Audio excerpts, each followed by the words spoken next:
Bismillahirrahmanirrahim. Assalamualaikum warahmatullahi wabarakatuh. Alhamdulillah. Nahmaduhu wa nusalli ala rasulihil kareem Muhammad ibn Abdullah wa ala alihi wa ashabihi wa man tabi'ahum bi ihsanin ila yaumiddin. Amma ba'd. கண்ணியத்திற்குரிய சகோதரிகளே, நாம தொடர்ச்சியாக குழந்தைகளோட சம்பந்தப்பட்ட உளவியல் ரீதியான கருத்துக்கள், காரணங்கள், அது சம்பந்தமான தகவல்களை பார்த்து வரோம். இன்றைய தினம் இந்த குழந்தை உளவியல்ல நாங்க நேற்றைய தினம் கடைசியாக பிள்ளைகளை சாப்பிடக்கூடிய ஒழுங்குகளை நாம கற்றுக் கொடுக்கணும் அப்படின்ற தகவல் நாம சொல்லி இருந்தோம். இந்த சாப்பாடுன்றது பிள்ளைகளோட ஒரு மிக முக்கியமான அம்சம். அதுலயும் குறிப்பாக இப்ப அந்த பிள்ளைகளை சாப்பிடுற அந்த விஷயத்துல ஒழுக்கத்தை படிச்சு கொடுத்தாலும் ஒழுக்கம் கட்டாயம். சில உம்மாமார் பிள்ளைகளை என்ன செய்யறா, அன்பு கூடி சாப்பிடுறதுக்கு பிள்ளைகளை ஃபோர்ஸ் பண்றவங்களும் இருப்பாங்க, கட்டாயப்படுத்தி சாப்பாடு கொடுக்குறவங்க. பிள்ளைக்கு ஒரு நாளுமே கட்டாயப்படுத்தி நாங்க சாப்பாடு ஊட்டப்படாது. ஒரு பிள்ளை பசிச்சா அதுவா கேட்கும், அழும். ஒரு தாய்க்கும் பிள்ளைக்கும் இடையில உள்ள ஒரு பாசை தான் அந்த குழந்தையிட அழுகன்றது. குழந்தை அழுகிற காரணத்தை வாப்பா விளங்காட்டியும் உம்மா விளங்கி கொள்ற தன்மையை அல்லாஹ் கொடுத்து தான் வச்சிருக்கிறான். அப்ப அந்த தாயோட அந்த பிள்ளைக்கு இருக்கிற அந்த ஒரு தொடர்பு அந்த சாப்பாடு கொடுக்கறதுன்றதுல ஒரு தாய் விளங்கி கொள்ளணும். நாம நம்மளோட பிள்ளைய நல்லா குண்டா வளர்க்கணும், நல்லா கொழுமொழு நல்லா பெருசா வளரணும்ன்றதுக்காக வேண்டி சும்மா கண்டது கடி அதை எல்லாம் அந்த பிள்ளை பசிக்காத நேரம் எல்லாம் காலையில ஒரு தடவை, 10 மணிக்கு ஒரு தடவை, 12 மணிக்கு ஒரு தாக்கு, 3 மணிக்கு ஒரு தாக்கு, நைட்டுக்கு ஒரு முறை அப்படி வாயில திணிச்சப்படாது. இன்னைக்கு நிறைய உமாமார் அப்படித்தான் செய்யற. என்ன செய்யறா, பிள்ளைய கொண்டு மடியில இருப்பாட்டி அவன் கத்துவான், பெரட்டுவான், வேணாம் வேணாம்னு தட்டுவான். அப்பவும் உருட்டி வாயில குத்தி தண்ணிய அமுக்கி உள்ளுக்கு அனுப்புற. ஏன்னா ஃபோர்ஸ் பண்ணி கொடுக்குற. இதால பிள்ளை வளர்ச்சி அடையும், உடம்பு வளரும், ஆனா மூளை மந்தமாகிரும். மூளை வளர்ச்சி அடையாது, மந்த புத்தி ஆகிரும். நல்லா பார்க்க பெரிய தட்டியா இருக்கும் புள்ள, குட்டி இருப்பான், ஆனா அவனுடைய நடவடிக்கையை பார்த்தா ஆகவே சின்ன புள்ளத்தனமா இருக்கும். அப்ப இந்த மாதிரி பிள்ளைகளை என்ன செய்யப்படாதண்டா, ஃபோர்ஸ் பண்ணி ஒரு நாளும் சாப்பாடு ஊட்டப்படாது. அதான் வைத்தியத்துறையும் அதைத்தான் சொல்லுது, உளவியலாளர்களும் அதைத்தான் சொல்றாங்க. இப்ப புள்ள ஸ்கூல் போகணும் அல்லது மதரசா போகணும், இல்லாட்டி ஒரு எக்ஸாமுக்கு போகணும்டா இவங்க காலையிலேயே நல்லா திண்டுட்டு போனா தான் புள்ள ஃபிட்டா இருப்பான் அப்படின்னு நினைச்சு எலும்பினத்தோடய ஒரு சாப்பாடை கொடுக்குற, அதுக்கப்புறம் ஒரு மனுஷ கொடுக்குற, இல்லைன்னா ஒரு எதையாவது அவனுக்கு தேவையான உணவை ரெடி பண்ணி சாப்பிட கொடுத்துட்டு ஒரு பக்கெட் நிறைய போட்டும் கொடுத்து அனுப்புற. இந்தாங்க மகன், போய் நீங்க நல்லா திண்டுட்டு எக்ஸாம் சுறுசுறுப்பா எழுதணும் அப்படின்னு. இவன் கொண்டு போயிட்டு அதை ஒரு பக்கெட் சாப்பாடை கொண்டு வச்சு திண்டா நல்லா எழுதுவானா? திண்டுட்டு போய் ஹோல்ல உட்கார்ந்தா நித்திரை தான் வருமா அவனுக்கு. வயிறு முட்டை மூக்கு முட்டை திண்டா மூளை வேலை செய்யாது. மூளைக்கு போக வேண்டிய மெசேஜ் எல்லாம் கட்டாகி தூக்கத்தை தந்துடும். நீ தூங்குவாப்பா, உனக்கு இப்ப அதான் டியூட்டி என்றும். அப்ப எப்படி சோதனை எழுதி பாஸ் ஆகிற பிள்ளைகள் இப்படி எல்லாம் செய்யப்படாது. அப்ப பிள்ளைகளுக்கு லிமிட்டான சாப்பாடு இருக்கணும், ஃபோர்ஸ் பண்ணாம கொடுக்கணும் அப்படின்றதுதான் அடிப்படையான விஷயம். அது நாம நேத்து சொல்லல, அதை நாம இன்றைக்கு அந்த தகவலை சேர்த்து விளங்கி கொள்ளணும். அடுத்தது என்னன்னு கேட்டா, இந்த குழந்தைகள் விஷயத்துல ஒரு நாள் நாங்க பாரபட்சம் காட்டப்படாது. இப்ப நமக்கு ஒரு பிள்ளை இருந்தா எங்களோட மொத்த அன்பையும் ஒரு பிள்ளைக்கே காட்டலாம். வாப்பாவும் இரக்கம் காட்டுவாரு, உமாவும் இரக்கம் காட்டுவாங்க, வார அவங்களோட மற்ற சொந்த பந்தமும் இரக்கம் காட்டும். இது அந்த பிள்ளைக்கு மட்டுமே கிடைச்சும், இது பிரச்சனையை உருவாக்காது. ஆனா ஒரு வீட்டுல 2, 3, 4 பிள்ளை இருந்தா அந்த பிள்ளைகளுக்கு மத்தியில தாயும் சரி தகப்பனும் சரி, அந்த பிள்ளை நம்மளை விட்டுட்டு உம்மா இன்னொருத்தர் மேல அன்பு காட்டுறாங்க, வாப்பா நம்மளை விட்டுட்டு நானா மேலேயோ தம்பி மேலேயோ தங்கச்சி மேலேயோ இரக்கம் கூட காட்டுறாங்கன்னு ஃபீல் பண்ற மாதிரி நடக்கப்படாது. இது மார்க்கத்துல மிக கண்டிப்பாக ஒரு உளவியல் ரீதியான கருத்தாகவே பேசப்பட்டிருக்குது. இந்த மாதிரி நாங்க நடக்கும்போது என்ன நடக்கும்டா, அவன் நம்மட நானா தானே, நம்மட தம்பி தானே, நம்மட தாத்தா தானே, தங்கச்சி தானே, இந்த ஃபீலிங் வராம போயிடும். கூட பிறந்த அந்த உணர்வு எப்ப இருக்கும்டா, 2 பேரோடையும் தாயின் தகப்பனும் ஒரே மாதிரி நடக்கணும். அப்ப நானா தம்பி தாத்தா தங்கச்சி என்று இருக்கிற அந்த உறவுக்குள்ளால அவங்களுக்குள்ளேயும் ஒரு அண்டர்ஸ்டாண்டிங்கும் அன்பும் வளரும். இந்த இப்போ உள்ள நடைமுறையில வந்து நிறைய சமூகங்கள், நம்மட சமூகத்துக்கு குறவு முஸ்லிம்களுக்குள்ள, ஆனா அந்நிய சமுதாயங்களுக்குள்ள புள்ளி விவரங்களை எடுத்து பார்த்தா நிறைய சின்ன பிள்ளைகள் என்னத்துக்கு கொலை செஞ்சோம்னு தெரியாம கொண்டு போட்டிருக்குது, கொலை செஞ்சிருக்குது. கூட பிறந்த தம்பிய நானா கழுத்தை நெசுக்கி கொண்டு போட்டிருக்கிறான். டாக்டர் வந்து தங்கச்சை பிடிச்சி என்ன செஞ்சிருக்கேன்டா, தலைவாணியை வச்சு முகத்துல அமுக்கி பிடிச்சி தங்கச்சை கொண்டு போட்டு, சின்ன புள்ள, ஒரு 4 வயசு புள்ள, 5 வயசு புள்ள, 1 வயசு புள்ளைய, 2 வயசு புள்ளைய வந்து கொண்டு இருக்குது. இது வந்து கற்பனை இல்லை, இதெல்லாம் தகவல்கள். இப்படி இந்த தகவல்களோட என்ன காரணம், என்ன ரீசன் பார்த்தா, அந்த புள்ளைய வந்து கொண்டே ஜெயில அடைச்சேலுமா, தண்டனை கொடுக்கலுமா, என்னன்னு பார்த்தா உம்மா வந்து தம்பியோடையோ தங்கச்சியோடைய தான் இறக்கம் கூட. என்ன தூக்குறல்ல, என்ன கொஞ்சிறல்ல, எனக்கு முத்தந்தாரல்ல, என்னோட வந்து என்ன பாக்குறல்ல, என்ன குளிப்பாட்டுறல்ல. ஆரம்பத்துல உம்மா காட்டின இறக்கம் குறைஞ்சு போச்சு, வாப்பா காட்டின இறக்கம் இல்லாம போச்சு. இப்ப தூக்கி வச்சிட யார, அட்டையாவது தம்பிடா, நீ போய் அங்க ஏறி, நீ இப்ப பெரிய புள்ளதானே என்று அவனை ஓரமாக்கிட்டு இவரை தூக்கி மடியில வச்சிருதும் கொஞ்சிறதும் அந்த புள்ள பார்க்கும். அந்த புள்ள என்ன நினைக்கும்டா, எனக்கு கிடைச்ச இந்த அன்பும் எந்த இடமும் பறி போனதுக்கு இவன் தான் காரணம், இது வந்ததுக்கு பிறகுதான் இந்த பிரச்சனை வந்திருக்குது வீட்டுக்கு அப்படின்னு அந்த புள்ள மேல ஒரு வைராக்கியத்தை வச்சு கொண்டு போட்டுரும். கொல்லாட்டி கூட வேற எதையாச்சும் பாதிப்பு உண்டாக்கிரும், அடிக்கும், கில்லும், உதைச்சு விடும், இல்ல அந்த புள்ள மேல இறக்கம் காட்டாது. இப்படி அந்த புள்ளோட நடவடிக்கைகள் மாறும். காரணம் நம்ம காட்டுற பாரபட்சம். இது வரலாற்றுல நடந்துச்சு. யார வாழ்க்கையில நடந்துச்சுன்னு நினைக்கிறீங்க? யார வாழ்க்கையில நடந்துச்சு? வரலாற்றுல நபிமார்கள்ல வரலாறுகள்ல இதை நீங்க பார்க்கலாம். யூசுப் நபி அவர சகோதரன்மார் எத்தனை பேர்? 12 பேர், 11 பேர் சகோதரன்மார். 11 சகோதரன்மாரோட யூசுப் நபி இருக்கிறார். யூசுப் நபி தான் கடைசி புள்ள. வாப்பா வந்து யூசுப் நபியோட சரியான இரக்கம். ஆனா இந்த யூசுப் நபி மேல காட்டுற இரக்கத்தை நானாமாரு வந்து ஏற்றுக்கொள்ளல. என்னடா நமக்கு வாப்பா காட்டின இறக்கம் எல்லாம் இப்ப தம்பிக்கே காட்டுறாரு அப்படின்ற மாதிரி. அது வளர்ந்தவங்க, இதுவும் யாருண்டா சின்ன பிள்ளைகள் யோசிச்சா கூட அதுல ஒரு ரீசன், ஒரு காரணம் இருக்குது, நியாயம் இருக்குது. சின்ன பிள்ளை தானே, அது அப்படித்தான் யோசிச்சோம், அதுல பருவத்துக்கு அந்த உணர்வு வரத்தான் செய்யும் அப்படின்னு நாங்க யோசிக்கலாம். ஆனா இதை யாரு யோசிக்கிறாங்கண்டா, பெரியவங்க, வளர்ந்தவங்க என்ன செய்யறாங்கண்டா, வளர்ந்துட்டு இப்ப இந்த தம்பிக்கு வாப்பா என்ன செய்யறாருன்னா கூடுதல் இறக்கம் கொடுக்குறாரு. அது எப்படி நமக்கு காட்டின இறக்கத்தை வாப்பா அவருக்கு கொடுப்பாரு மொத்தமா? நம்மளோட இப்ப வாப்பா இறக்கம் இல்லை அப்படின்னு. ஆனா வாப்பா இறக்கம் இல்லாம இருந்திருப்பாரா? இறக்கம்தான், ஆனா வெளிப்படையா காட்டிக்கொள்ளாம இருந்ததுனால இவங்க பாரபட்சமா நினைச்சாங்க. அல்லாத ஒரு வரலாறாகவே குர்ஆன்ல சொல்றான். சூரா யூசுப்ல 12வது அத்தியாயத்துல 7வது வசனத்துல அல்லாஹ் சொல்றான், லகது கான ஃபீ யூசுஃப வ இஹ்வதிஹி ஆயாத்துல் லிஸ்ஸாயிலீன். அதாவது இந்த யூசுப் நபியோட விஷயத்துல விளக்கம் கேட்கிறவங்களுக்கு யூசுப் நபி இடத்திலையும் அவர சகோதரர்களிடத்திலையும் பல சான்றுகள் இருக்குது, நிறைய சான்றுகள் இருக்குது. அதுல ஒன்று என்னண்டா, அடுத்த 8வது வசனத்துல அல்லாஹ் சொல்றான், இது கால ல யூசுஃபு வ அஹூஹு அஹப்ப இலா அபீனா மின்னா. நாம வந்து வனஹ்னு உஸ்பத்து, நாங்க வந்து ஒரு கூட்டமா இருக்கிறோம். ஒரு கூட்டமா இருந்தும் இந்த யூசுஃபும் அவர சகோதரர்டா யூசுப் நபியும் இன்னொரு சகோதரரும் வேறொரு தாய்க்கு பிறந்திருக்கிறாங்க. அப்ப மத்தவங்க இன்னொரு தாய்க்கு பிறந்திருக்கிறாங்க. இப்ப இவங்க வந்து இப்படி இந்த 2வது தாய்க்கு பிறந்த பிள்ளைகள் இருக்கிறாங்களே, யூசுஃபும் அவரோட கூட பிறந்தவரும், இவங்க மூத்தவங்க பேசுறாங்க, நாம ஒரு 10 பேர் இருக்கிறோம், நம்ம ஒரு கூட்டமா இருக்கிற நேரம் நம்மளை விட்டுட்டு வாப்பா இந்த யூசுஃபையும் யூசுஃபோட சகோதரனையும் தான் கூடுதலா என்ன செய்யறாரு, விரும்புறாரு. நம்மளை விட வாப்பாக்கு அவங்க தான் விருப்பமா இருக்கிறாங்க.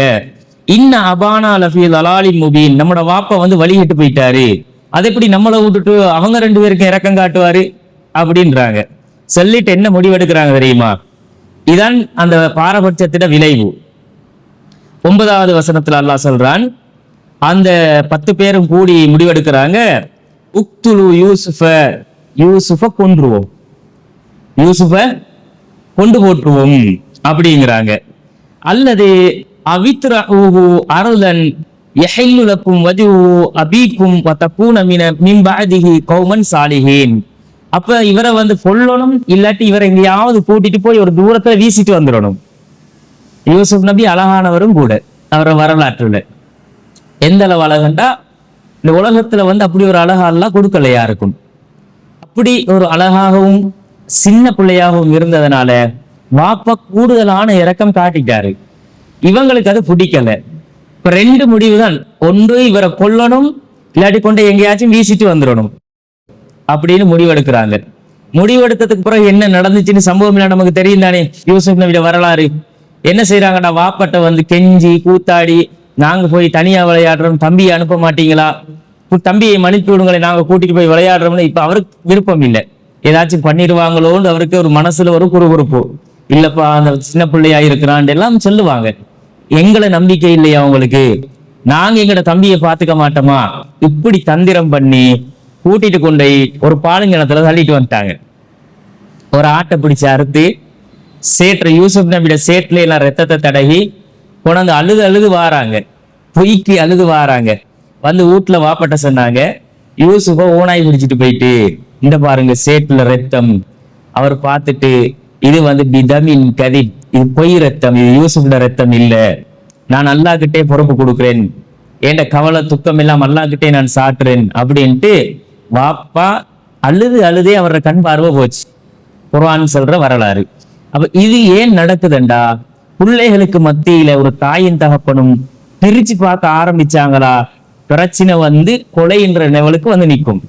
அதான் முடிவு. இன்றைக்கு உலகத்துல இது உளவியல் சொல்ல தேவையில்ல, உளவியல் எல்லாம் கண்டுபிடிச்சு உளவியலாளர்கள் இதெல்லாம் ஆய்வு செஞ்சு அந்த பிள்ளை ஏன் கொண்டுச்சு, இதை ஏன் கொண்டுச்சு, இப்படியே மாறிச்சு சொல்லவே தேவையில்ல. ஆனா சொல்லிட்டு இருக்கிறாங்க, ஏன் சின்ன பிள்ளைகளோட மனநிலைமை இதுதான், இப்படித்தான் வளருவாங்க. ஏன் என்ன ரீசன்னா உம்மா வாப்பட நடத்ததான் அப்படின்றதுதான் இந்த மெயின் காரணம். அப்ப இந்த காரணத்தால பாரபட்சம் என்றது பிள்ளைகளுக்கு மத்தியில வந்தாலே மூத்தவன் வந்து இளையவனை ஏதோ ஒரு வகையில துன்புறுத்துவான், ஏதோ ஒரு வகையில பாதிப்புக்குள்ளாக்குவான். தாத்தாவா இருந்தாலும் தங்கச்சியோ தம்பியையோ அந்த மாதிரி செய்யும். போற போக்குல இப்படி தட்டி விட்டு போயிடுவான், அவன் விழுந்து அழுவான் சின்னவன். அப்ப அந்த டைம்ல நாம என்ன செய்வோம், மூத்தவனை தான் போட்டு அடிப்போம். ஏன் சின்னவனோட இறக்கம் காட்டுறா அப்படின்னு. அவன்கிட்ட மனசுல இருக்கிறது என்ன, இந்த புள்ள வந்ததுக்கு பிறகுதான் என் எல்லா சுதந்திரமும் போச்சு, என்னோட பேசுறது இல்ல, எனக்கு வாங்கித்தாரல்ல, என்னோட இறக்கம் இல்ல, எனக்கு ஊற்றுறல்ல, எந்த விஷயத்த பாக்குறல்ல, இது எல்லாமே ஏன் வந்துச்சுன்னா இந்த இவன் வந்ததுதான் அப்படின்னு. அந்த ரெண்டாவது வார பிள்ளை மேல நாம காட்டுற அதீத அன்புதான் இந்த பிள்ளைய அப்படி மனநோயாளியா உள ரீதியா பாதிப்புக்குள்ளாக்கி மாத்துது. நாம அந்த பிள்ளையோடையும் நம்ம மூத்த பிள்ளையோட மாதிரியே ரெண்டாவது பிள்ளையோடையும் இருந்து, ரெண்டாவது பிள்ளை கிடைச்ச பிறகு இந்த பிள்ளை காட்டுற இறக்கத்தை அதுக்கும் காட்டினா, நீங்க ரெண்டு பேரும் ஏண்ட பிள்ளைதான் பாப்பா, உங்க ரெண்டு பேரோடையும் நாங்க இறக்கம்தான் அப்படின்னு நாங்க அரவணைச்சு கொள்ளும் போது இந்த மூத்த புள்ள தண்ட இடம் பறிபோகல இடத்த உணரும்.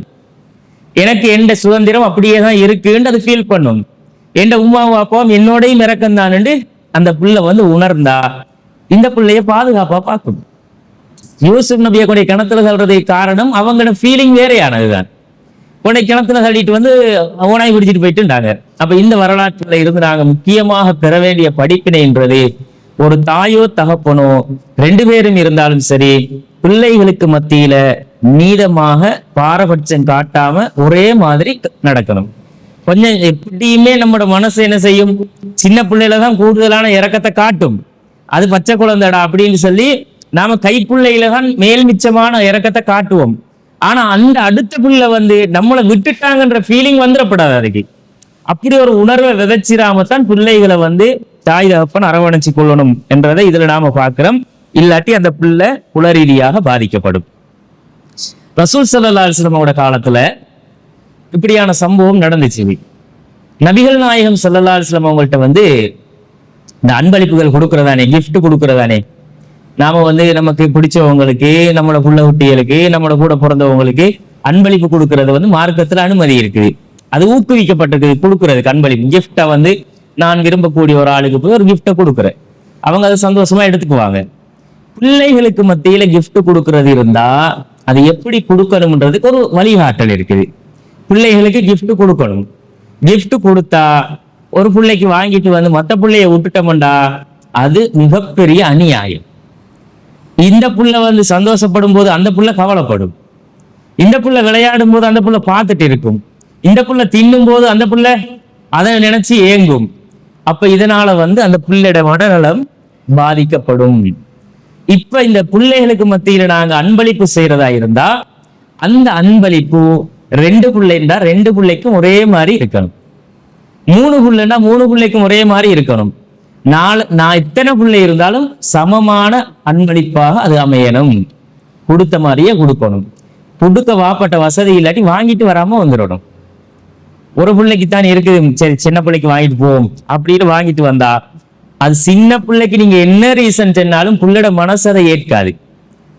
புள்ள வந்து எப்பவும் நாங்க சமாதானப்படுத்தி என்ன ரீசனை சொன்னாலும் அந்த பிள்ளைக்கு பொருளாதார கஷ்டம்டா விளங்குமா, வாப்பட்ட காசு இல்ல வாப்பாண்டா விளங்குமா அந்த பிள்ளைக்கு. நீ ஏன் எனக்கு வாங்கிட்டு வரல, நீ ஏன் தம்பிக்கு வாங்கினாய், நீ ஏன் வந்து தங்கச்சிக்கு வாங்கின, ஏன் எனக்கு வாங்கல, எனக்கு இப்ப வாங்கிட்டா. புடிவாதம் பிடிச்சு புள்ள வந்து அல்லது பெரளி பண்ணி புடிவாதம் பிடிச்சு கொண்ட அடைய நினைக்குதுன்னா இது ஒரு ரீசன். இங்க ஒரு ஃபோல்டு நடந்திருக்கு, அந்த புள்ள வந்து புடிவாதக்கார புள்ளைய மாற இதுவும் ஒரு காரணமா அமையும். புள்ள புடிச்சு செண்டா வைங்களேன், ஸ்கூல் போன புள்ள வீட்டுக்கு வரும் வரைக்கும் ரோட்ல குந்தி கொள்ளும், வராது எலும்பாது. ஏண்டா வேணும், கேட்டது வேணும், வாங்கிட்டா. இப்ப கையில காசு இருக்கா, உமா கிட்ட வாப்பட்ட காசு இருக்குதா, வாங்கி தர ஏழுமா, இதெல்லாம் பிள்ளைக்கு தெரியாதே. புள்ள அந்த மாதிரி ஒரு யோசிக்கிற தன்மை இருக்கா பிள்ளைக்கு இல்ல. ஆனா பிடிவாதம் பிடிச்சு. ஆனா நாங்க அந்த மாதிரி ஒரு மனநிலைக்கு பிள்ளைகளை கொண்டு போயிடப்படாது. இப்ப நாங்க வந்து எங்களோட பிள்ளைய வந்து கவனிக்கிற நேரம் காசு இல்லையா, வாங்கிட்டு வர இல்லையா, ஒரு 4 டொஃபியை வாங்கிட்டு வந்து, அதுவும் பிள்ளைகளுக்கு பெருசுதான். ஸ்வீட்ஸ் வந்து ஒரு டொஃபியை வாங்கி கொண்டு பிள்ளையை கொடுத்தாலும் பெரிய சந்தோஷப்படும், என்னத்தையோ கொண்டு வந்து சந்த மாதிரி. அது தனி பிள்ளைகள் விரும்புறேன். நாம பெரிய பெரிய கிஃப்ட் கொடுக்க தேவையில்ல, சின்ன சாக்லேட் உண்டு, இல்லாட்டி 4 குடைச்சிற மாதிரி ஒரு சாக்லேட்டு, இல்லாட்டி ஒரு டொஃபி, 4 டொஃபியை கொண்டு வந்து 4 பிள்ளைக்கு இந்தாங்க மகன், இந்தாங்க மகள், இந்தாங்க கொடுத்தாச்சா, எல்லா பிள்ளையும் சந்தோஷப்படும். இப்படி இல்லாம நாம வந்து அன்பளிப்பு வித்தியாசமாக செஞ்சோம்டா அது பெரிய ஒரு அநியாயம் அப்படிங்கறது ரசூலுல்லாஹ் சொல்றாங்க. நபிகள் நாயகம் காலத்துல ஒரு நபித்தோழர் நோமான் பின் பஷீர்ங்கிறவர், அவர் சின்ன புள்ள. நோமான் பின் பஷீர்ங்கிறவர் சின்ன புள்ள. அவங்களோட வாப்பா வந்து 2வது கல்யாணம் முடிச்சதுலதான் நோமான் பின் பஷீர் கிடைச்சிறாரு. மூத்த கல்யாணம் முடிச்சிருக்கிறாரு, வேற பிள்ளைகள் இருக்குது. இப்ப இந்த நோமான் பின் பஷீர் உம்மா 2வது வைஃப்ட பிள்ளைக்கு வந்து என்ன செய்யறாங்கன்னா, இந்த பிள்ளைக்கு வந்து நீங்க அன்பளிப்பு கொடுங்க அப்படின்னு கேட்கிறாங்க. 2வது மனைவி எப்படியுமே உரிமையை கேட்பாங்க தானே. அந்த மூத்த பிள்ளைகளை மட்டும் கவனிச்சா 2வது வைஃப் ஏத்துக்குவாவா? முத பொண்டாட்டியே பாக்குறீங்க, உங்களோட புள்ள குட்டி எல்லாம் பாக்குறீங்க, எங்களை எல்லாம் ரோட்ல விட்டுட்டீங்க, எங்களை பாக்குறல்ல கேட்கறல்ல தாரல்ல, என்ன இது அப்படின்னு பிரச்சனை வாரதானே. 2வது கல்யாணம் முடிச்சவங்களோட நிறைய பேர் வாழ்க்கையில தான் பிரச்சனை. 2வது முடிக்க தடை இல்லை, அனுமதி இருக்குது. ஆனா முடிச்சவங்களோட வாழ்க்கையை எடுத்து பார்த்தா 2வது பொஞ்சாதி எப்ப பாரு இந்த மனுஷனுக்கு ஒரு குறைய சொல்லிட்டு தான் இருப்பா. நீங்க என்ன முடிச்ச, ஏன் என்ன பிள்ளைகளை பாக்குற இல்லையா, என்ன பாக்குற இல்லையா, என்ன எங்களை வந்து கூட்டிட்டு திரியிற இல்லையா, நாங்க வெளியே சுத்துற இல்லையா, எங்களுக்கு சந்தோஷம் இல்லையா, எங்களுக்கும் அந்த மாதிரி உணர்வு இருக்குதானே, இதான் பிரச்சனை. இந்த மாதிரி நடக்கிறதுக்கு அந்த அதாவது அங்க ஒரு முகமும் இங்க ஒரு முகமும் காட்டி வித்தியாசமா நடக்கிறது தான் பிரச்சனை. இப்ப இந்த பிள்ளைகளுக்கு இடையில வந்து நோமான் பின் பஷீர் அவங்களோட வாப்பா என்ன செய்யறாங்கண்டா, இந்த 2வது மனைவியோட தொல்லை தாங்க இல்லாம நோமான் பின் பஷீருக்கு எதையாவது கொடுங்க, கொடுத்துட்டு நீங்க என்ன செய்யணும்டா, நீங்க இத நோமான் பின் பஷீர் நோமானுக்கு கொடுத்தன்னு சொல்லி ரசூலுல்லாஹ் சாட்சியாக்கணும்டாங்க. அப்ப இவரும் தொல்லை தாங்க இல்லாம ஒரு அடிமையை என்ன செஞ்சாருண்டா, இந்தா இது நோமான் உனக்கு தான் இந்த அடிமை, அவர் ஒரு சொத்தை கொடுக்குறாரு. அந்த காலத்துல அடிமைடா பெரிய சொத்து அது. அப்ப இந்த அடிமை வந்து சம்பாதிச்சாலும் சரி, சொத்து சேர்த்தாலும் சரி, என்னத்தை செஞ்சாலும் அது எல்லாமே யாருக்கு? எஜமானுக்கு. அப்படி ஒரு பெரிய சொத்து. இப்ப இவர் கொடுத்துட்டு வந்து ரசூலுல்லாஹ் கூட்டிட்டு போறாரு. நோமான் அவங்களை கூட்டிட்டு போய் என்ன செய்யறாங்கண்டா, யார் ரசூலல்லாஹ், ஏண்ட மனைவி இந்த நோமாண்ட உம்மா இவருக்கு வந்து அன்பளிப்பு கொடுக்க சொன்னாங்க, நான் கொடுத்துருக்கிறேன், இதை வந்து நீங்க சாட்சியா இருந்தா தான் ஏத்துக்குவேனுங்கிறாங்க அப்படிங்கிறாங்க. அப்ப ரசூல் ஸல்லல்லாஹு அலைஹி வஸல்லம் அவங்க கேட்கிறாங்க, குல்லு வலதிக்க நஹல்தஹு மிஸ்லஹாதா, இந்த மாதிரி உண்ட மற்ற பிள்ளைகளுக்கு கொடுத்தியா அப்படிங்கிறாங்க. ஏனைய பிள்ளைகள் இருக்குது, உன மத்த பிள்ளைகளுக்கெல்லாம் இந்த மாதிரி கொடுத்தியாப்பா அப்படின்னு கேட்கிறாங்க. கேட்கும்போது ஃபகால லா, இல்லையா ரசூலல்லாஹ் கொடுக்கல. அப்ப ரசூலுல்லாஹ் சொன்னாங்க ஃபர்ஜிஹு, அந்த அன்பளிப்பை திருப்பி வாங்குட்டாங்க. அன்பளிப்பு கொடுத்தா வாங்கப்படாது. அன்பளிப்பு கொடுத்துட்டு சொல்லி காட்டவும் கூடாது. கொடுத்த அன்பளிப்பை நான் இப்போ உங்களுக்கு அன்பளிப்பு தந்துட்டு எனக்கு உங்களுக்கு இடையில ஒரு பிரச்சனை வர நேரம் உனக்கு இப்படி தந்தேன் தானே, திருப்பித்தான் நான் தந்தேன்னு கேட்டா சரியா? அது ஒரு நாய் சத்திய போட்டுட்டு தின்ற மாதிரி. ரசூலுல்லாஹ் அப்படித்தான் சொன்னாங்க. உதாரணம், அவ்வளவு கேவலமான விஷயம் அது. ஆனா பிள்ளைகளுக்கு மத்தியில இந்த அன்பளிப்புன்றது திருப்பி எடுக்கிறது கேவலம் இல்லை, அது அநியாயம். அநியாயத்தை செஞ்சதை ரிட்டர்ன் பண்ணணும். அப்ப இது பிள்ளைக்கு செஞ்சதுல ரசூலுல்லாஹ் சொல்றாங்க, உன்னை மத்த பிள்ளைக்கு கொடுத்தியா, இல்ல திருப்பி எடு அப்படின்ட்டாங்க. இன்னொரு ஹதீஸ்ல ரசூல் ஸல்லல்லாஹு அலைஹி வஸல்லம் அவங்க சொல்றாங்க, அலக்க பனூனுன் சிவாஹு, இந்த நூமான் இல்லாம வேற பிள்ளைகள் இருக்காப்பா உனக்கு அப்படிங்கிறாங்க. அப்போ அவர் சொல்றாரு, நான் ஆமா இருக்காங்க. ஃபகுல்லுஹும் அஅதைத மிஸ்ல ஹாதா, அந்த மத்த எல்லா பிள்ளைக்கும் இந்த மாதிரி நீ கொடுத்தியா?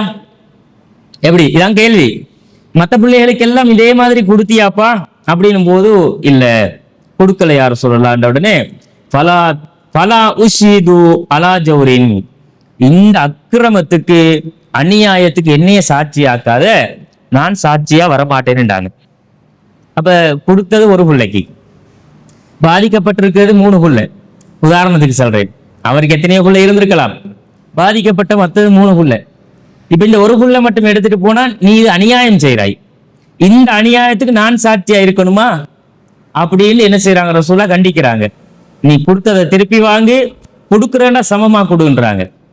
இப்ப அப்படித்தானே சின்ன பிள்ளைகள் சின்ன பிள்ளைகளோட விஷயத்துல மட்டும் இல்ல, பெரியவங்களோட விஷயத்திலயும் இந்த அநியாயம் நடக்கிறதான். பொம்பளை பிள்ளையுண்டு ஆம்பளை பிள்ளையுண்டு, இல்லாட்டி 2 ஆம்பளை பிள்ளை ஒரு பொம்பளை பிள்ளைண்டா, நீங்க ஆம்பளை பிள்ளை மகன் நீங்க சம்பாரிச்சுக்கு வைங்க, நீங்க எல்லாம் ஓட்டி ஆட்டி அங்க பாஞ்சு இங்க பாஞ்சு தொழில் துறவை செஞ்சு சம்பாரிச்சுக்கு வைங்க. தங்கச்சிக்கு சம்பாரிச்சேலுமா? அது பொம்பளை பிள்ளை வீட்டுல இருக்க வேண்டியது. இந்த தங்கச்சிக்கு இந்த வீடு, நம்மட என்ன சொத்து பத்தெல்லாம் சேர்த்து ஒரு 10 பவுன் 20 பவுன் நகை. இங்க நானக்கு தம்பிக்கும் ஒன்றும் இல்லை. ஏன்? அவங்க ஆம்பளை பிள்ளை. நீங்க உங்களுக்கு கொடுத்ததை அவங்களுக்கும் கொடுக்கணும். கொடுக்காட்டி அது அநியாயம், அக்கிரமம். அன்பளிப்பு செய்யறேன்டா 10,000 ரூபாய் காசி தங்கச்சிக்கா, நானக்கும் தம்பிக்கும் 10,000 ரூபாய் கொடு. எவ்வளவு கொடுக்குறீங்களோ அவ்வளவு சமமா கொடுக்கணும். பொம்பளை பிள்ளைக்கு ஒரு தொகை, ஆம்பளை பிள்ளைக்கு ஒரு தொகை. இது வித்தியாசப்படுத்தி இப்படி நாம கொடுக்கறதுன்றது மிகப்பெரிய அநியாயம். அன்பளிப்புல ஒரு நாளும் பாரபட்சம் காட்டப்படாது அப்படிங்கிறது ரசூல் ஸல்லல்லாஹு அலைஹி வஸல்லம் நமக்கு சொல்றாங்க. இதுல இருந்தப்ப நாங்க என்ன செய்யணும்டா, பிள்ளைகளுக்கு மத்தியில எப்பவும் நீதமாக நடக்கணும். பாரபட்சம்ன்றது பெரிய விளைவுகளை உண்டாக்கும், பொறாமையை உண்டாக்கும். பாரபட்சத்தின பின்விளைவு என்ன? பொறாமை. பொறாமையுடைய விளைவுதான் ஒன்று பழி வாங்குறது, கொலை செய்யறது, இல்லாட்டி சூழ்ச்சி செஞ்சு பறிக்கிறது, இதெல்லாம் நடக்கும். அதுல தாய் தகப்பன் கவனமாக இருந்து கொள்ளணும். பிள்ளைகள் விஷயத்துல நாங்க எப்பவுமே எங்களோட பிள்ளைகளோட எதிர்காலத்துக்கு, அவங்களோட வாழ்க்கையில அவங்க நல்லா இருக்கணும், அல்லாஹ்வோட அருளை பெறணும்னா பிள்ளைகளுக்கு துவா செய்யணும். எங்களோட ஒவ்வொரு தொழுகையிலையும் ஒவ்வொரு எங்களோட பிரார்த்தனைகள்லையும் எங்களோட பிள்ளைகளுக்காக நாங்க எப்பவும் கேட்கணும், துவா செய்யணும். நபிகள் நாயகம் ஸல்லல்லாஹு அலைஹி வஸல்லம் அவங்க அதை வலியுறுத்தி இருக்கிறாங்க. அல்லாஹ் குர்ஆன்ல நிறைய இடங்கள்ல நபிமார்களோட துவாக்களை சொல்றான். நபிமார்கள் கேட்ட துவா எல்லாம் நீங்க பிரட்டி பாருங்க. குர்ஆன்ல இப்ராஹிம் நபி கேட்ட துவான்னு சொல்லி அல்லாஹ் நிறைய துவாக்களை சொல்லுவான். அதுல 2வது அத்தியாயம் 128, 14வது அத்தியாயம் 40வது வசனம், அதே மாதிரி 25ல 74, இதுல எல்லாம் நீங்க எடுத்து பார்த்தீங்கன்னா அவங்க அல்லாஹ்ட்ட எப்படி கேட்பாங்க தெரியுமா? வல்லதீன யகூலூன, அந்த நன்மக்கள் கேட்பார்கள், ரப்பனா எங்கள் இறைவா, ஹபுலனா மின் அஸ்வாஜினா எங்கள் மனைவிமார்களில் இருந்தும், வதுர்ரியாத்தினா எங்கள் சந்ததிகளில் இருந்தும், குர்ரத்த அயுன் கண்குளிர்ச்சிய தாயா அல்லாஹ் அப்படின்னு கேட்பாங்க. புள்ள கெட்டு போனா கண்குளிர்ச்சியா இருக்குமா? நாசமா போய்த்தான், செல்வி வச்சு கேட்க மாட்டான், தருதலையா ரோட்டெல்லாம் சுத்துறான், அவன் இஷ்டத்துக்கு திரியிறான், கஞ்சா பீடி அப்படின்னு அது இதுன்னு போறான். எவ்வளவு பெரிய அந்திரம் அது, எங்களுக்கு எவ்வளவு பெரிய மன உளைச்சல், அது எவ்வளவு பெரிய பாதிப்பு. நாங்க பெத்து போட்ட புள்ள இப்படி திரியிறான்ன்றது எங்களுக்கு மிகப்பெரிய ஒரு இழப்பு. அது உலகத்துக்கும் இழப்பு, மறுமைக்கும் இழப்பு. மறுமைக்காக நமக்காக அந்த புள்ள துவா செய்யுமா? அல்லாவிடத்துல வந்து எங்களுக்காக ஒரு ஜனாசா தொழுகையாச்சும் தொழுமா அந்த புள்ள. ஜனாசா தொழுகைன்றது பிரார்த்தனை தானே. அந்த பிள்ளை வந்து ஒரு மையத்துல வந்து ஏண்ட உம்மட மையத்து ஏண்ட வாப்பட ஜனாசா அப்படி வந்து நின்று அந்த பிள்ளைக்கு ஓத தெரியுமான துவாக்கள் தெரிஞ்சிருக்குமா, கேட்க தெரியுமா, அந்த கேட்கறதுக்கு ரசூலா கற்றுக் கொடுத்த பிரார்த்தனைகள் தெரிஞ்சிருக்குமா? அப்படி போனா எத்தனையோ புள்ள அப்படித்தானே தெரியுது. இன்னைக்கு வெளியே போனா உம்மா வாப்பா நல்லா தான் இருக்கிறாங்க, ஆனா புள்ள தருதலை. புள்ள வந்து ரோட்ல பஜார்ல பெரிய அரட்டை அடிக்கிறவனுகளோட கஞ்சாக்காரன் குடுக்காரனோட இப்படி ரோட் அளக்குற பிள்ளைகளா போனா அது எப்படிடா உனக்கு துவா செய்யும்? நாளைக்கு ஒரு பிள்ளைய ரசூலா என்ன சொன்னாங்க, பிள்ளைகள் வந்து தண்ட தாய் தகப்பனுக்கு துவா செய்யற சாலிகான பிள்ளையா இருக்கணும்னாங்க ரசூலா. விட்டுட்டு போற சொத்து அப்படி உருவாக்கணும். நாங்க இது அல்லாட்ட கேட்கணும். நாங்க ஏண்ட பிள்ளைய சாலிகா தந்துரியா அல்லா, சாலிகான பிள்ளைகளை எங்களுக்கு தந்துரு, கண்குளிர்ச்சிய தாயா அல்லா, எங்களோட பிள்ளைகளை வந்து இந்த மாதிரி செய்தாண்ட தீண்டுதலுக்கு ஆளாக்கிறாத. நாம ஒரு கணவன் மனைவியாக தாங்க வந்து குடும்ப வாழ்க்கையில சேரும் போதே இதைத்தான் ரசூலா கேட்க சொன்னாங்க. நாம சந்தோஷத்துக்கு சேர்ந்து புள்ள குட்டியை பெத்து போட்டு வளர்த்து விட்டோம்னா அவன் எப்படி போனாலும் போகட்டும் என்று இஸ்லாம் சொல்லல. நீங்க குடும்ப வாழ்க்கையில ஒரு கணவன் மனைவி சேர முதலே அல்லாஹ் கிட்ட நீங்க இந்த செய்தாண்ட தீண்டுதல்ல இருந்து உங்களுக்கு கிடைச்ச போற புள்ளைய யாரெல்லாம் பாதுகாத்து தந்துருன்னு கேட்டுட்டு தான் சேரணும்டாங்க ரசூலா. அது ஒரு துவா. நான் எந்த தாயாவது தகப்பனாவது அதெல்லாம் கேட்டு கேட்டுத்தான் இந்த உலகத்துல வாழ்றாங்களா? தெரியாது. பிள்ளைக்கு நீ எப்படி இதை படிச்சு கொடுக்குற, பிள்ளைக்கும் படிச்சு கொடுக்குறல்ல. அவன் சின்ன பிள்ளையில இருந்து இந்த ஒழுக்கங்களை, இந்த ஆன்மீக ஒழுக்கங்களை, மார்க்கத்தை, ஈமான, இஸ்லாத்தை பத்தி ஊட்டி ஊட்டி ஊட்டி வளர்த்தா தானே அவன் ஒழுங்கா வளருவான். அப்ப நாளைக்கு நமக்காக துவா செய்யற பிள்ளையாக இருக்கணும்னா முதல் நாம நம்மட பிள்ளைகளுக்கு தான் துவா கேட்கணும். நாம நம்மட பிள்ளைக்கு துவா கேட்கிற இடத்துல நாம மிஸ் பண்ணிட்டோமா, யாராலையும் எந்த பிள்ளையையும் நேர்வழிப்படுத்தலாது. அது உண்மை. எப்படிப்பட்டவங்களா இருந்தாலும் யாரும் யாரையும் நேர்வழிப்படுத்த இயலாது. ஏன் நேர்வழிப்படுத்தலான்றேன், என்ன ரீசன்? இப்ப என்னால எந்த பிள்ளையை நேர்வழிப்படுத்த இயலாது. நேர்வழி கொடுக்குற அதிகாரம் எனக்காயிருக்கு. என் பிள்ளைய ஹிதாயத்துல நான் வந்து கொண்டு வந்து விட போறேன், நேர்வழிப்படுத்த இயலுமா? எனக்கு நேர்வழிப்படுத்துற அதிகாரம் அல்லாட.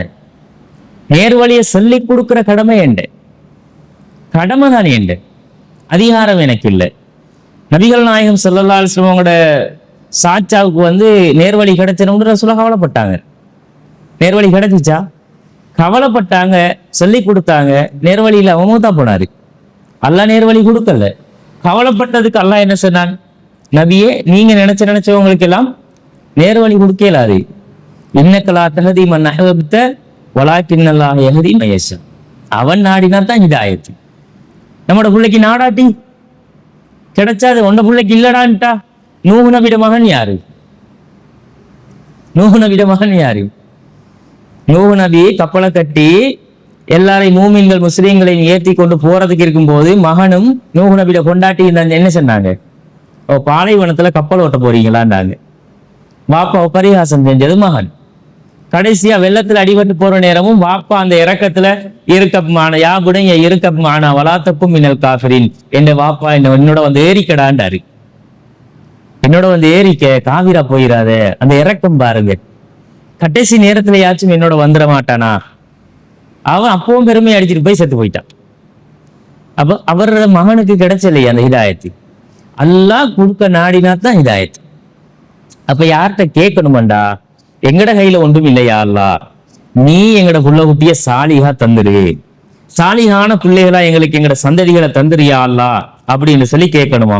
அல்லாஹ் வந்து அதை இன்னொரு இடத்துல என்ன செய்யறாருன்னா சொல்லி காட்டுறாங்க.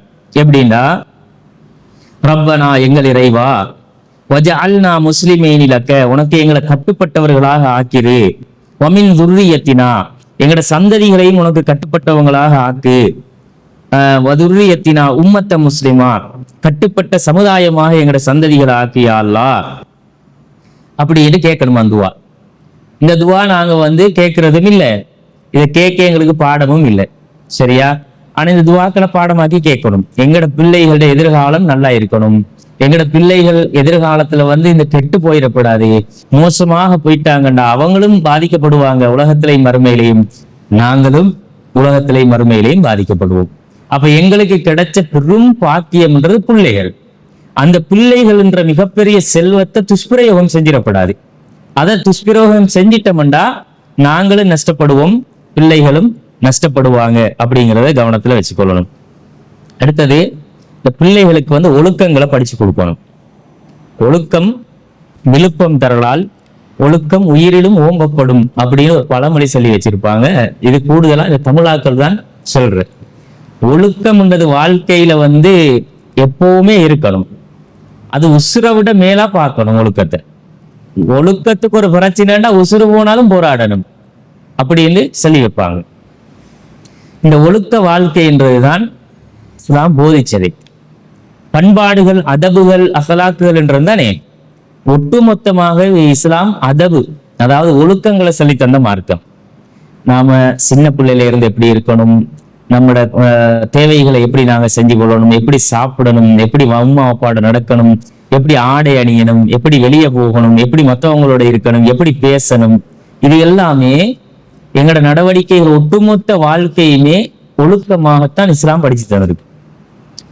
ஒரு பிள்ளைக்கு வந்து அந்த ஒழுக்கத்தை சின்ன வயசுல இருந்து நாங்க ஊட்டி ஊட்டி ஊட்டித்தான் வளர்க்கணும். எப்பவுமே சின்ன பிள்ளைகளோட மனசுன்றது இப்படி வெள்ளை சுகர் மாதிரி.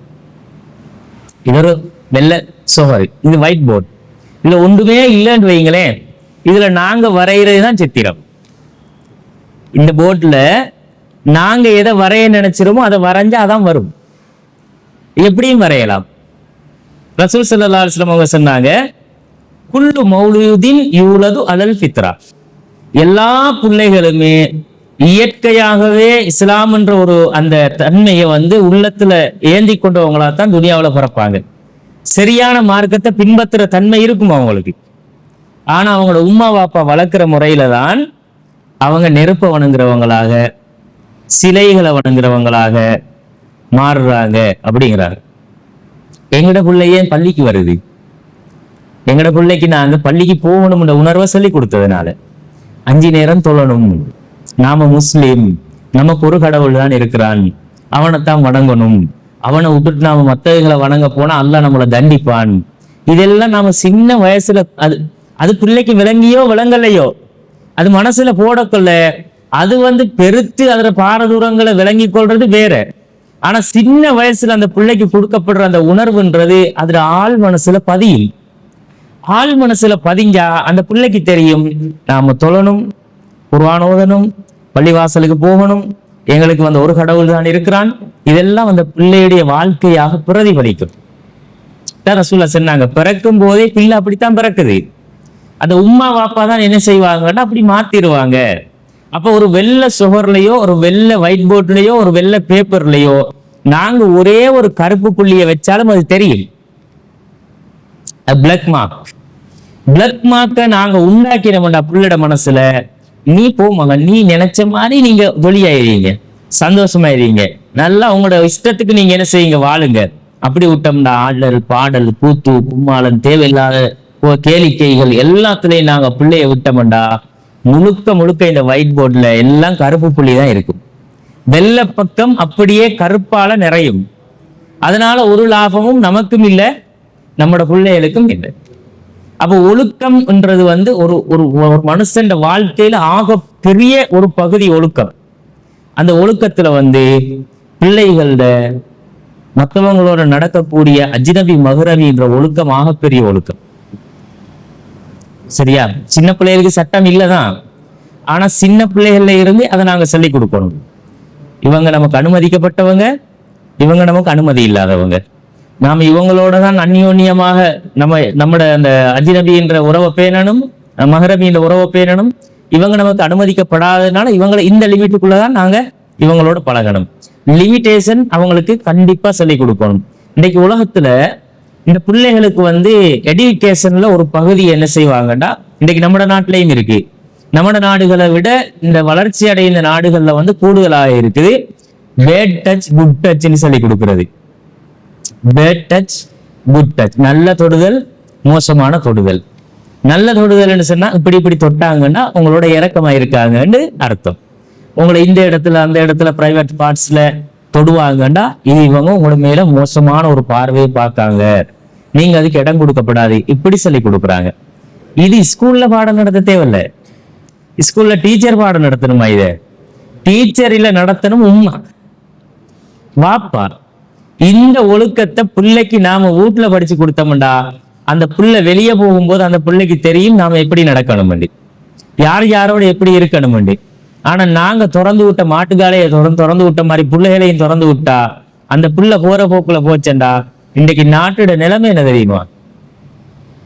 நாட்டுல ஒரு புள்ளி விவரம் சொன்னாங்க. சுகாதார அமைச்சால பிபிசியால வெளியிட்ட நியூஸ்ல நம்மட இலங்கை நாட்டுடைய சுகாதாரத்துறையால சொல்றாங்க, இலங்கையில மிகப்பெரிய ஒரு பிரச்சனையாக இப்ப உருவெடுத்திருக்கிறது. 2023-24 உருவெடுத்திருக்கிற பிரச்சனை என்னன்னா, ஸ்கூல் போற சின்ன பருவத்துல உள்ள பிள்ளைகள் கருப்பம் அடைகிறது.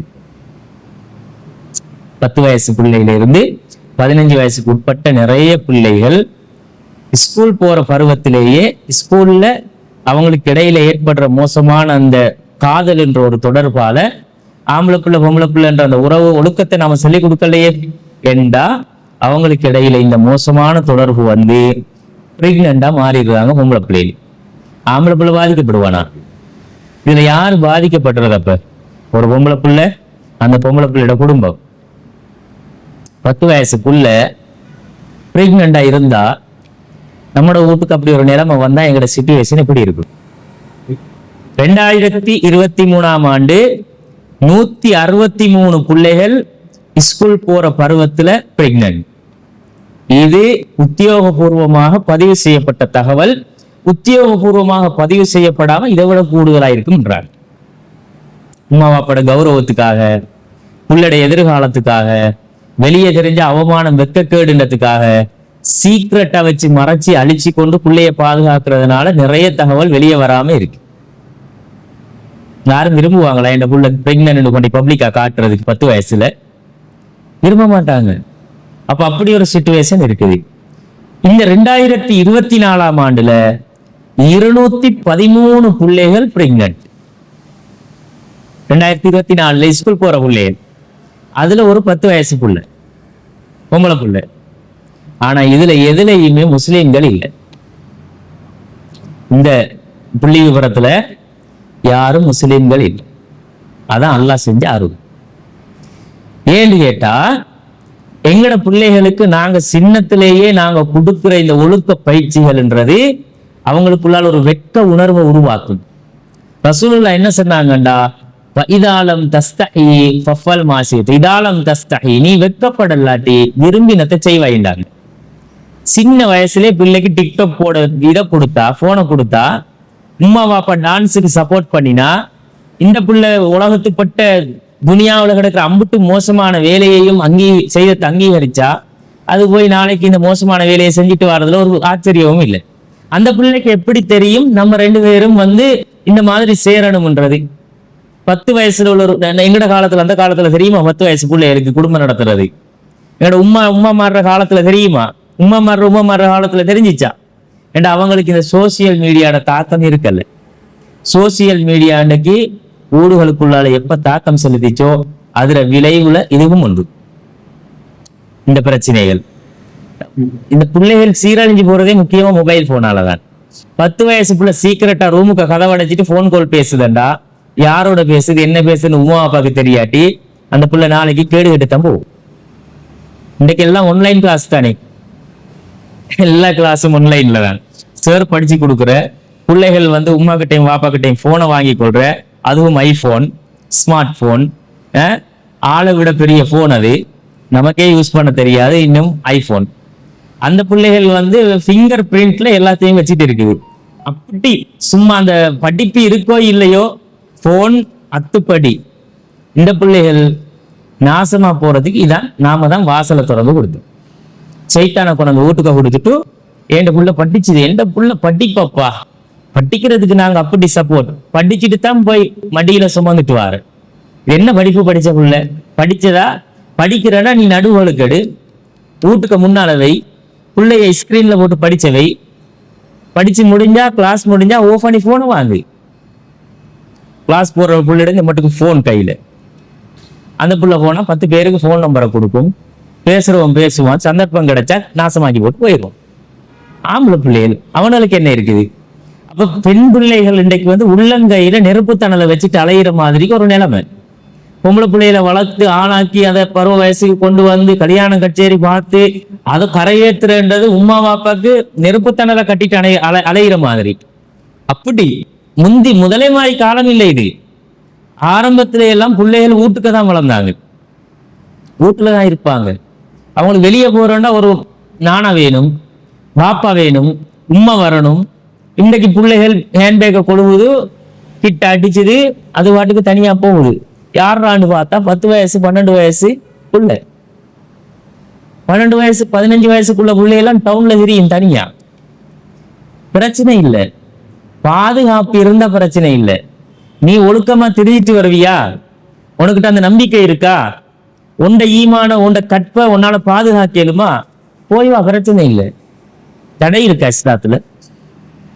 அது பாதுகாப்பு இருக்கணும். அப்ப அந்த பிள்ளை அப்படி பாதுகாப்பா போய் வாரதா இருந்தா, இங்க போனா கிளாஸ்ல சிரிச்சுற என்ன, பேசுற என்ன, கும்மாளம் என்ன, கெக்க என்ன எல்லாம் வர்றாங்க. அந்த பஸ்ஸுக்கு வந்தாலே பிள்ளைகள்ட்ட கூத்து வாப்பா, பஸ்ஸுக்குள்ள வந்து இங்கால ஒரு பின்னுக்கு 2 பேர், அதை கேட்டுட்டு அங்கால 2 பேர்.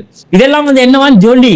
பஸ்ஸுக்கு உனக்கு என்ன ஜொலி இருக்குது, பரதாவை போட்டுண்டு பஸ்ஸுக்குள்ளால என்ன ஜொலி அடிச்சிருக்கு உனக்கு? போனா ஒழுக்கமா வாயை மூடிட்டு கிளாஸை முடிச்சுட்டு வர வேண்டியதானே. இதெல்லாம் சிரிச்சு மாண்டு வார, மத்தவன் பாக்குற, இவங்களும் பாக்குற, சிரிச்சிற, கண்ணும் மோதி காதலாகி கடைசியில எல்லாம் போயிரு. எவனோத்த ஒரு பாட்டு படிச்சா, இன்னமும் ஒரு கண்ணு நோக்கியாண்டு, கடைசியில நோக்கியாதான், நோக்கியாவாகி எல்லாமே போயிரும். சரியா? அப்புறம் நோக்கியா ஒன்றும் இல்லை சொல்றதுக்கு, வாழ்க்கையே போயிடும். இப்படி அப்ப சின்னத்துல நாங்க கொடுக்க வேண்டிய ஒழுக்கங்களால நாங்க தவறுற இடத்துல எங்கடக்குள்ள எதிர்காலத்துல தவறும். ஆனா முஸ்லிம்கள்ல குறவுதான், இல்லாம இல்லை, இல்லவே இல்லைன்னு இல்லை, குறவுண்டா நாம இதை இஸ்லாத்தை விளங்கினாலும் விளங்காட்டியும் ஒழுக்கம்ன்ற ஒன்றை பாதுகாக்கிறோம். ஒழுக்கம் வேணும், கெட்டு போயிடப்படாது அப்படின்னு நாங்க அதை பாதுகாக்கிறோம். ஆனா இன்னைக்கு அந்நிய சமூகத்துல மனநோயாளிகள் எல்லாம் முஸ்லிம் சமூகத்தை பத்தி பேசுறான். மனநோயாளிகள் எல்லாம் நாம் படிச்சவன் அறிவாளி நினைச்சிட்டு எங்கட சமூகத்துல ஒழுக்கத்தை அவன் பேசுறான். அவங்கள வந்து 18 வயசு வரைக்கும் என்ன செய்யணும், கல்யாண வயசை கூட்டணும், சத்துனா செஞ்சு பெண்களோட உரிமைகளை பறிக்கிறாங்க. ஒரு பெண் பிள்ளை வந்து மேஜரான அந்த பிள்ளையோட உரிமையை அந்த பிள்ளையை குட்டுக்கணும். உம்மா பாப்பா வந்து கல்யாணத்தை அவங்க வந்து என்ன செய்யப்படாது, முடிவு செய்யப்படாது. யாரா முடிவு பண்ணின? யாரு முடிவு பண்ணின? எங்கட இஸ்லாத்துல அப்படி இருக்கா? ஒரு குமர புள்ள கல்யாணம் முடிச்சிடணும்னா முதலாவது யார சம்மதம் வேணும்? யார சம்மதம் வேணும்? புள்ளையோட சம்மதத்தை எடுறாண்டுது இஸ்லாம். புள்ளதானே சம்மதம் தெரிவிக்கணும். கன்னி புள்ள கிட்ட போயிட்டு நாங்க எப்படி யார சொல்ல கேட்போம்? வெக்கப்படுமேண்டாங்க. வெக்கப்படுறதுதான் சம்மதம். விருப்பம் இல்லாட்டி முகத்துல காட்டும், சொல்லும் எனக்கு விருப்பம் இல்லை, வெக்கப்படுதா, அப்ப ஓகே பிடிச்சிருக்கு அப்படின்னு முடிச்சு கொடுக்க வேண்டியதான். அத ரசூலுல்லாஹ் வந்து என்ன செய்யறாங்கன்னா, அனுமதி இல்லாம ஒரு கன்னி பிள்ளையை முடிச்சு கொடுக்கப்படான்றாங்க. இவரு சொல்றாரு 18 வயசுல உள்ள புள்ள அவ்வளவா முடிவெடுக்கணும், யார் எனக்கு துணையா வரணும், யார் மாப்பிள்ளையா வரணும் என்று. எங்கட சமூகத்தை பத்தி கவலைப்பட நீ யாரு பாப்பா? இல்ல பாரு, ஓண்ட சமூகத்துக்கு போய் தேடி பாரு, இதுல யாரு இந்த கருப்பமாயிட்டு ஸ்கூல் வயசு இதுகளுக்கு ஒழுக்கத்தை சொல்லி கொடு. நீ திருமண வயசை நாங்க பாத்துக்கிறோம்.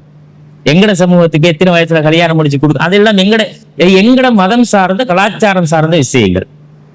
நாங்க என்ன 18 வயசு கீழே உள்ள பிள்ளைகளை 9 வயசுல முடிச்சு கொடுக்கணும்னு நான் சொல்றேன். கல்யாணம் முடிக்கிற ஒரு தகுதியை அடைஞ்சா அவங்க கல்யாணம் முடிக்கலாம்ன்றதுதான் இஸ்லாத்திர நிலைப்பாடு.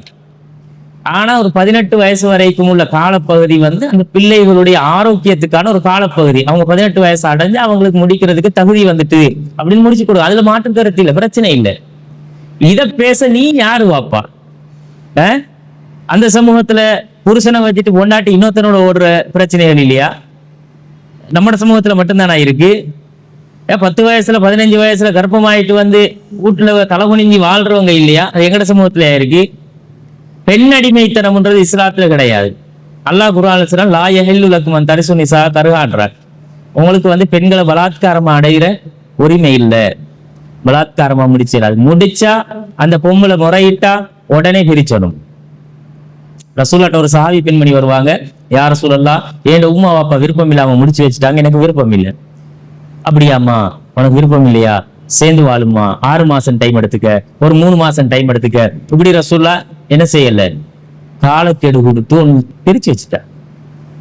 ஒரு சில சந்தர்ப்பங்கள்ல அறிவுரை சொல்லுவாங்க. இது வந்து பெரிய வேற சப்ஜெக்ட், வேற எங்கேயோ போயிரும். அது ஞாபகப்படுத்துறதுக்கு சொல்றேன். அப்ப நாங்க வந்து எங்கட சமூகத்துல ஒழுக்கத்தை பத்தி இன்னொருத்தன் பேசுறான். ஒழுக்கம் இல்லாத ஒரு சமூகத்துக்குள்ள, ஒழுக்கம்னா எல்லாருமே ஒழுக்கம் கெட்டவங்க இல்ல, கூடுதலாக 80% இப்படி ஒழுக்கம் போதிக்கப்படாம ஒழுக்கம் தெரியாம வாழ்ற ஒரு சமுதாயத்துல இருந்து கொண்டு அவங்களை பிரதிநிதித்துவப்படுத்தக்கூடிய ஒரு ஆள் வந்து இப்படி பேசுறாருண்டா, இவர்கள் எல்லாம் படித்தவர்கள் அறிவாரிகள் நினைச்சுக்கிறாங்க.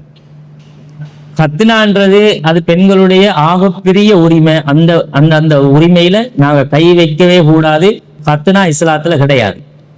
மதுஹபுகள் சொன்ன சட்டங்கள். பலவீனமான ஒரு செய்தியை வச்சுக்கொண்டு பெண்களுக்கு கத்னா செய்யறாங்க. அவங்களோட உணர்வுகளை வந்து வெட்டி வீசுறாங்க. ஆணுக்கு கத்னா செய்யணும்ன்றது சுன்னா, ஆண்களுக்கு ஆம்பளை பிள்ளைகளுக்கு கத்னா செய்யணும்ன்றது ஆரோக்கியம். அது இன்னைக்கு நாங்க இஸ்லாம் என்று சொன்னாலும் இன்னைக்கு உலகமே ஏற்றுக்கொண்டிருக்குது. சுகாதாரம் இதுதான் என்று சொல்லி ஏற்றுக்கொண்டிருக்கு. நிறைய நோய் தொற்றுகள்ல இருந்து பாதுகாக்கும், குடும்ப வாழ்க்கைக்கு அதுதான் ஏற்றது. இது முஸ்லிம்களோட கலாச்சாரம் தான் சரி என்றான் டாக்டர் மாரெல்லாம். பொம்பளை பிள்ளைக்கு அப்படி சொல்லல. பொம்பளை பிள்ளைக்கு கத்னா இல்லை, செய்யக்கூடாது. அந்த பெண் அனுபவிக்கிற கஷ்டம், அந்த பிள்ளை குழந்தைய சுமக்கிற அந்த வலி, அந்த பிள்ளையோட வாழ்க்கையில இருக்கக்கூடிய அந்த பிரச்சனைகள் எல்லாமே ஒரு பெண்ணுக்கு கிடைச்சிட குடும்ப வாழ்க்கையில இருக்கிற சந்தோஷம் தான். அந்த சந்தோஷம் தான் ஒன்றை வந்து நாங்க வெட்டி வீசிட்டா அந்த பிள்ளையோட உரிமையை நாங்க குழி தோண்டி புதைச்சிட மாதிரி. அப்ப இந்த மாதிரி செய்யக்கூடிய நடைமுறையை வந்து இஸ்லாம் ஒரு நாளும் அங்கீகரிக்கல. பொம்பளைகளுக்கு கத்னா இல்லை.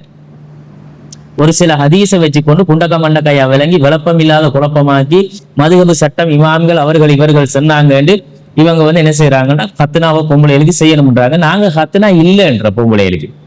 இவர் எங்கட மார்க்கத்தை பத்தி எங்கட சட்டத்தை பத்தி தெரியாம அவங்க வந்து என்ன செய்யறாங்கன்னு கேட்டா, கத்னா வந்து பெண்களுக்கு செய்யறாங்க, இந்த அநியாயத்தை செய்யறாங்க, அது இதுன்னு அவரு பெருசா கோஷம் பண்றாரு. இதெல்லாம் நாங்க பார்த்துக்கோம். இது எங்கட உள்வீட்டு சண்டை, எங்கட உள்வீட்டு சண்டையை நாங்க பார்த்துக்கலாம். அதெல்லாம் வெளியில இருந்து பேசுறதுக்கு அவங்க யாரு? அவங்க இதெல்லாம் பேசக்கூடாது. அப்ப அவர்களுடைய முதுகுகள்ல அழுக்குகளை சுமந்து கொண்டு அடுத்தவங்களோட முதுகுல அழுக்கு இருக்குன்னு கைவிரல் நீட்ட வரப்படாது. அதெல்லாம் வந்து வேற தலைப்பட இருந்தாலும் இதுல வந்து நாங்க சொல்ல வர விஷயம் என்னன்னு கேட்டா, எங்கட சமூகத்துக்குரிய உரிமைகள் எங்கட குழந்தைகளுக்கு எங்கட சமூகம் கொடுக்கணும். அதுகட உரிமைகளை நாங்க தட்டி பறிச்ச கூடாது. அவங்களுக்குரிய ஒழுக்கத்தை சின்ன வயசுலயே நாங்க போதிக்கணும். இது எல்லாத்திலையும் கவனம் செலுத்தி இஸ்லாம் இந்த சின்ன புள்ள வயசுல இருந்து மௌத்தாகிற வரைக்கும் ஒவ்வொரு மனுஷனுக்குரிய உரிமைகளை கடமைகளை பேசி இருக்கு. இஸ்லாம் பேசின மாதிரி உரிமைகளை கடமைகளை எந்த மதமும் எந்த கொள்கைகளும் எந்த சிந்தனைகளும் சித்தாந்தங்களும் பேசல. பெண் உரிமை கோஷம் போடுறாங்களே, பெண் உரிமையில என்ன பெண் உரிமை கேட்கிறாங்க தெரியுமா? இத பச்சையா சொன்னா நீங்க அடுத்த கிளாஸுக்கு வர மாட்டீங்க. அவ்வளவு வெட்கக்கேடான உரிமை கேட்கிறாங்க. நாங்கெல்லாம் முஸ்லீம் என்ற பேரை வச்சுக்கொண்டு இஸ்லாத்தை விட்டு எப்பயோ வெளியே போன இந்த தஸ்லீமா நஸ்ரீன் போன்ற பெண் உரிமையாளர்கள் எல்லாம் முஸ்லீம் இல்ல, எப்பயோ கேஸ் அவுட். அதெல்லாம் ஆனா பேர் முஸ்லீமா இருக்குதே லிஸ்ட்ல. எங்களுக்கு பெண் உரிமை வேண்டும். என்ன பெண் உரிமை வேணும்டா? நான் நினைச்சவனோட என்ன செய்யணும்? சேர்ந்து இருக்கணும். இதுக்கு பேர் விபச்சாரம். இது உரிமை இல்ல, இது கேடு கெட்டதனம், கழுசரத்தனம்.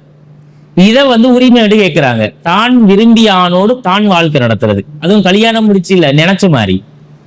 நாங்க ஒழுக்கத்தை சொல்றோம். பிடிச்சவனோட தான் வாழணும், அது வேற. பிடிச்சவனோட வாழணும் ஒழுக்கமா, அதுக்குரிய முறைப்படி இஸ்லாம் சொன்ன அடிப்படையில் அவளுக்குரிய உரிமைகளை கொடுத்து அவளுக்குரிய பாதுகாப்பை ஏற்படுத்தி அவளுக்கு கொடுக்க வேண்டிய அந்த ஜீவன அந்த உரிமையை மகர்ன்ற அந்த கட்டாய மனக்கொடையை கொடுத்து ஹலாலா முடிச்சுவாள். கல்யாணம் முடிச்சுட்டு பிடிச்சாத கொண்டாட்டியோட புருஷனுடைய வாழையிலுமா பிடிச்சித்தாண்டா வாழணும். 2 பேரும் விரும்பித்தான் வாழணும். அதான் வாழ்க்கை. அந்த பிள்ளைக்கு இவனை பிடிக்கணும், இவனுக்கு அவளை பிடிக்கணும். அப்பதான் சந்தோஷமா வாழையிலும். அவருக்கு இவரை மூஞ்ச பார்த்தா பிடிக்காது, இவருக்கு அவ மூஞ்ச பார்த்தா பிடிக்காதுன்னா முகத்தை மறைச்சிக்கிட்டு ஃபேஸ் கவர் பண்ணிட்டா வாழ்ற. அப்படி இஸ்லாம் சொல்லலையே. அப்ப எங்கட மார்க்கத்துல இது வந்து அனாவசியமாக அடுத்தவங்க வந்து என்ன செய்யறா மூக்க நுழைச்சு பேசிக்கொண்டு இருக்கிற விஷயங்கள். எனவே உரிமைகள் கடமைகள் என்றது இஸ்லாம் எல்லாருக்கும் கொடுத்திருக்கு. அதுல முக்கியமாக சின்ன பிள்ளையில இருந்து சிறுவர்களுடைய உளவியல்களை அறிஞ்சு அவங்களோட மனசு எப்படி பக்குவப்படுத்தப்படணுமோ அப்படி தாய் தகப்பன் இந்த சமுதாயம் நடக்கணும். இதுதான் நாம வந்து சுட்டி காட்ட வர விஷயம். அதுல அடுத்த இன்னும் நிறைய விஷயங்கள் நாம் இன்ஷா அல்லாஹ் எங்களை அடுத்தடுத்த வகுப்புகள்ல தொடர்ச்சியாக பார்ப்போம்.